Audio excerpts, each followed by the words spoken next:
Good morning everyone. मेरा नाम है सी ए करुणा अरोड़ा। मेरी कंपनी का नाम है SME सॉल्यूशंस एडवाइजरी LLP। हमारी कंपनी गवर्नमेंट के फोकस सेक्टर्स में जो प्रोजेक्ट्स आ रहे हैं, जो सस्टेनेबल लिविंग पे फोकस करते हैं, जो सर्कुलर इकोनॉमी के प्रोजेक्ट्स हैं, उनके बारे में लोगों को गाइड करते हैं और उनकी फंडिंग के लिए उनकी हेल्प करते हैं। तो चलिए आज बात करते हैं एक ऐसे प्रोजेक्ट के बारे में, एक ऐसे प्रोडक्ट के बारे में जो कि मार्केट पे बहुत ही हाई डिमांड में है, जो कि गवर्नमेंट के थर्ड सेक्टर में आता है और जो कि एक वेस्ट को कन्वर्ट करके बनाया जाता है। तो मैं बात कर रही हूँ बायोमास पैलेट्स और बायोमास ब्रिकेट्स। बायोमास पैलेट्स और बायोमास ब्रिकेट एक ऐसा ऑल्टरनेटिव है जो ना कि हमारे वेस्ट को मैनेज करता है, बल्कि एक ऐसा एनर्जी सोर्स है जिसमें कार्बन एमिशन कंपैरेटिवली बहुत कम है। गवर्नमेंट का फोकस है कि जितने भी गवर्नमेंट के थर्मल पावर प्लांट्स हैं वहाँ पर धीरे धीरे कोयले को रिप्लेस करके इन पैलेट्स को जगा दी जाए। तो आइए आगे चलते हैं, हम बात करते हैं किस किस के लिए ये प्रोजेक्ट लगाना फिजिबल है। तो अगर आप किसी भी एग्री बेल्ट के साथ जुड़े हैं जहाँ बहुत सारा एग्री वेस्ट और फॉरेस्ट वेस्ट अवेलेबल है, तो आप इस प्रोजेक्ट के लिए जा सकते हैं। प्रोजेक्ट का प्रोसेस बहुत सिंपल है।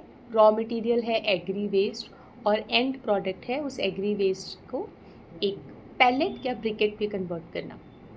तो अगर मैं एग्जांपल के तौर पे लेती हूँ, तो लेट्स से मैं 2 टन पर आर की कैपेसिटी का अगर मैं प्रोजेक्ट लेती हूँ, इसकी कैपेसिटी वेरी करती है, आप 1 टन 2 टन 3 टन से भी शुरू कर सकते हैं।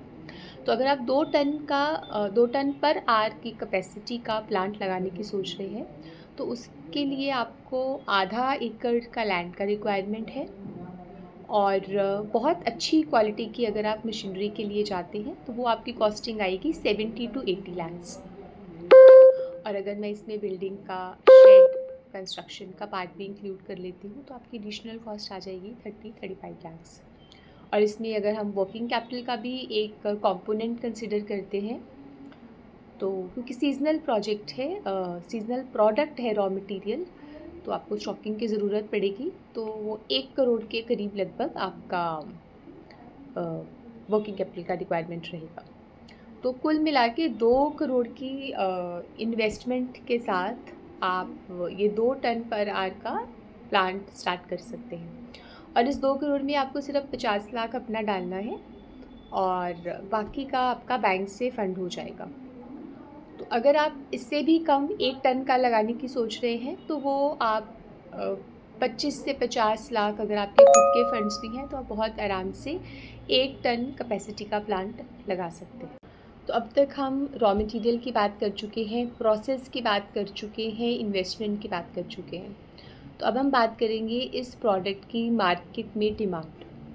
तो इसकी मार्केट पे बहुत ही ह्यूज डिमांड है। अगर मैं सिर्फ गवर्नमेंट डिमांड की ही बात करूँ तो इंडिया में 208 थर्मल पावर प्लांट्स हैं जिनकी बायोमास पैलेट्स की रिक्वायरमेंट है, डेली रिक्वायरमेंट है 95,000 टन। और अभी इंस्टॉल्ड कैपेसिटी है इंडिया में ओनली 8,000 टन। तो बहुत बड़ा गैप है, बहुत बड़ी अपॉर्चुनिटी है। इसके अलावा जो भी बड़ी बड़ी कंपनीज़ हैं जहाँ बॉयलर्स हैं वहाँ पर इनकी डिमांड बढ़ चुकी है। ITC ने जो पेपर कंपनी है बहुत बड़ी, ITC ने ऑलरेडी बायोमास मैन्युफैक्चरर्स के साथ अलाइनमेंट शुरू कर दी है ताकि वो उनकी आने वाली ये जो बायोमास की रिक्वायरमेंट है उसको मीट कर सके। तो ओवरऑल बहुत बड़ा अपॉर्चुनिटी है अभी ये बायोमास पैलेट मैन्युफैक्चरिंग का प्रोजेक्ट। तो अभी तक इस वीडियो में हमने इसकी डिमांड, रॉ मटेरियल, प्रोसेस और इन्वेस्टमेंट की बात करी है। आने वाली वीडियोस में हम इसके कुछ और भी एस्पेक्ट्स कवर करेंगे। Till then stay with us, follow our channel. Thank you.